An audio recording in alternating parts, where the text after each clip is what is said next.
Hello viewers, in this video I will try to talk about a very famous drama of Sanskrit. So this will be just a brief summary. Therefore, I would like to add here that please read the original text line by line, word by word and sentence by sentence. Otherwise, your uh, purpose of taking English literature, it will be futile. You will learn nothing, you will only get mark and you will pass, and in that way no improvement will be done. So please read the original text line by line, word by word, have your own opinion, perspective and remarks. That's it. Now let's move on. So Abhigyan Sakuntalam, it is also known as Sakuntala, and it is in English also known as the recognition of Sakuntala or the sign of Sakuntala, and many other variants also. This is a Sanskrit play by the ancient Indian poet called Kalidasa, and Kalidasa has tried to dramatize the story of Sakuntala told in the epic Mahabharata and regarded it as one of the best of Kalidasa's works. But its exact publication date is uncertain and unknown. But Kalidasa is often placed in the 4th century CE. So now let's try to know about Kalidasa. Kalidasa, he was a classical Sanskrit author who is often considered ancient India's greatest poet and playwright. His plays and poetry are primarily based on the Vedas, the Ramayanas, Mahabharata, and the Purans. And his surviving works consist of 3 plays, 2 epic poems, and 2 shorter poems. So that's it about Kalidasa. Now let's try to know more about Sakuntala. Sakuntala was the wife of King Dushyanta. King Dushyanta was the emperor, and he is known for his integrity and for his devotion. And she is the mother of Emperor Bharata. And later, from this Bharata, this name, our India Bharatvarsha was created according to legend.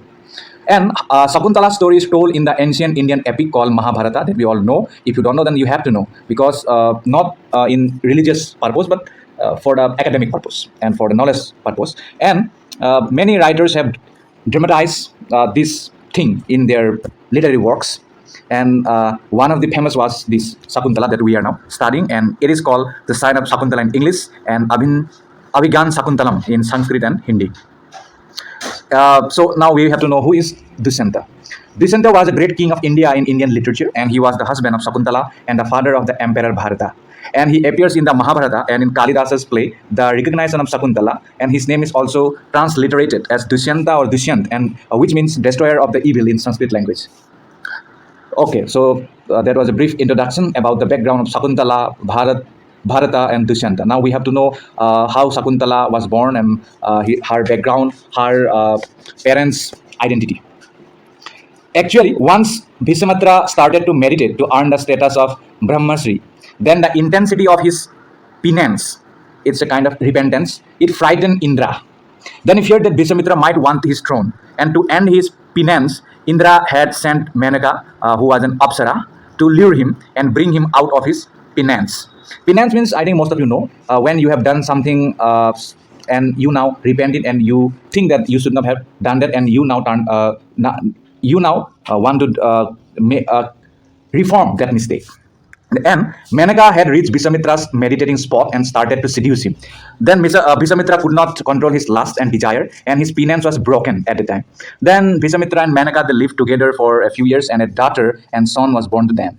Later, Bhisamitra realized that all those things were Indra's trick. Indra, he was the king of, if I'm not wrong, heaven.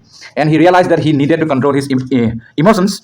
Then Bhisamitra left Menaka, and Menaka left a baby near Rishi Kanva's hermitage before returning to heaven. So in that way, Sakuntala was born. Got it? Now, the protagonist of this drama is Sakuntala, and she is the daughter of the sage Vishwamitra and Apsara Menaka. And her parents had abandoned her at birth. Then Sakuntala was reared or brought up by the secluded hermitage of the sage Kanva, and she grew up a comely but innocent maiden with that sage. Okay. Then while Kanva and the other elders of the hermitage were away on a pilgrimage, then Dushyanta, king of Hastinapur, he comes hunting in the forest. Then just as he was about to slay a deer, then Bhekhanasa, a sage, obstruct him, saying that the deer was from the hermitage and must not be slain. Then he politely requested that the king to take his arrow back, to which the king complied. Then the sage informed him that they were going to collect firewood for the sacrificial fire and asked him to join them. Then they spotted the hermitage of Sage Kanba and decided to pay the hermits a visit.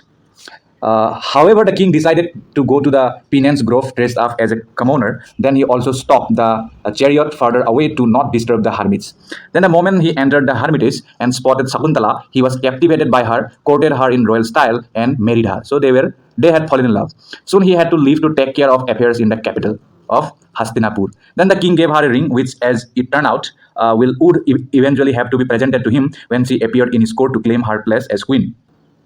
So now King Dusyanta had left uh, Sakuntala, and while leaving, King Dusyanta had gifted Sakuntala a ring, so that after so many years, or when she would go to visit her husband, so that she could show that ring. Okay, and in that way, the people of that kingdom, Hastinapur, would know her.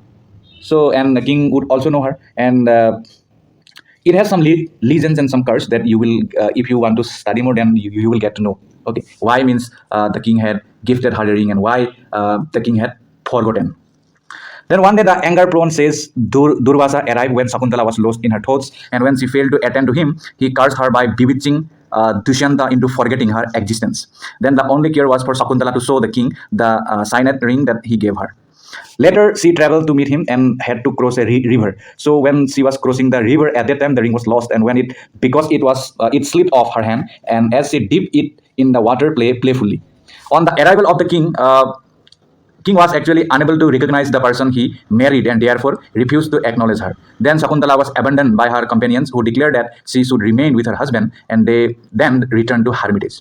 Fortunately, the ring was discovered by a fisherman in the belly of a fish and presented it in the king's court. Then King Dusyanta realized his mistake, but it was too late.